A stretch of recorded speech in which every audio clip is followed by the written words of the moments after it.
President Donald Trump has taken revenge on key witnesses in his impeachment trial by giving officials the sack. Mr. Trump fired his EU ambassador and his Ukraine security advisor, who was frog-marched from the White House yesterday. Gordon Sondland, the EU ambassador who was also a key donor in Mr. Trump's campaign, had told Congress there was indeed a quid pro quo with Ukraine, something the president has furiously denied. He said he was advised today that the president intends to recall me effective immediately from Europe. Lieutenant Colonel Alexander Vindman, Ukraine expert, testified under subpoena in the impeachment. He told the impeachment hearing panel he found Mr. Trump's demands inappropriate. Lieutenant Colonel Vindman was then given the boot from the National Security Council.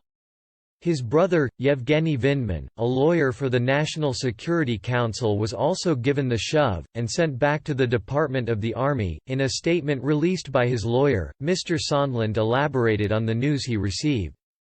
He said, "I am grateful to President Trump for having given me the opportunity to serve, to Secretary Pompeo for his consistent support, and to the exceptional and dedicated professionals at the U.S. mission to the European Union. I am proud of our accomplishments. Our work here has been the highlight of my career."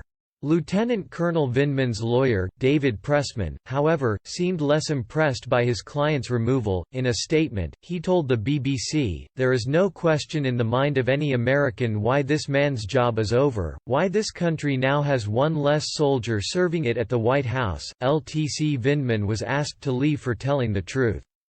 His honor, his commitment to right, frightened the powerful. The truth has cost LTC Alexander Vindman his job, his career, and his privacy.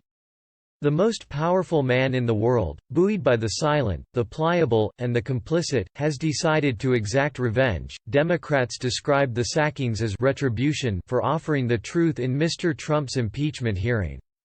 Senators this week cleared him of abuse of power and obstruction over his attempts to force Ukraine to investigate Democratic rival Joe Biden. In exchange for military aid, Mr. Trump was previously impeached in the first part of a two-step process by the Democrat-controlled House of Representatives. The president remains impeached, however, not removed from office.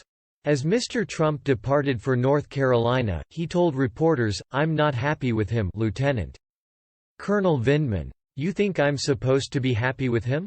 I'm not." It is believed the move comes as Mr. Trump is attempting to cull his perceived enemies within his staff and his party.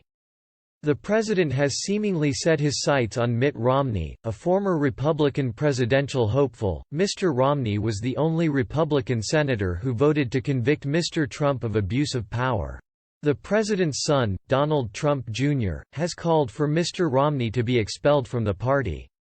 Mr. Romney told the Salt Lake Tribune, "I will accept whatever consequences sent my way and recognize that is part of the job. Of course, the animosity that might be leveled from people in the street is going to be real as well." Jennifer Williams, an advisor to the vice president, testified in the impeachment trial, upon hearing Mr. Trump's telephone call with the Ukrainian president where he allegedly asked for a favor. Ms. Williams is now being shipped out of Washington, to an office in Florida. And Mr. Trump was forced to dispel rumors he was willing to replace Mick Mulvaney, his acting chief of staff. Mr. Mulvaney had previously seemed to confirm collusion with Ukraine when he told a press conference, "We do it all the time. Get over it." He then appeared to backtrack, stating, "Let me be clear, there was absolutely no quid pro quo between Ukraine military aid and any investigation into the 2016 election." Mr. Trump then said it was a false report that he was looking to fire Mr. Mulvaney. Speaking on Mr. Trump's decision, Eliot Engel, the Democratic chairman of the House Committee on Foreign Affairs, called it shameful. He said, "This is shameful, of course.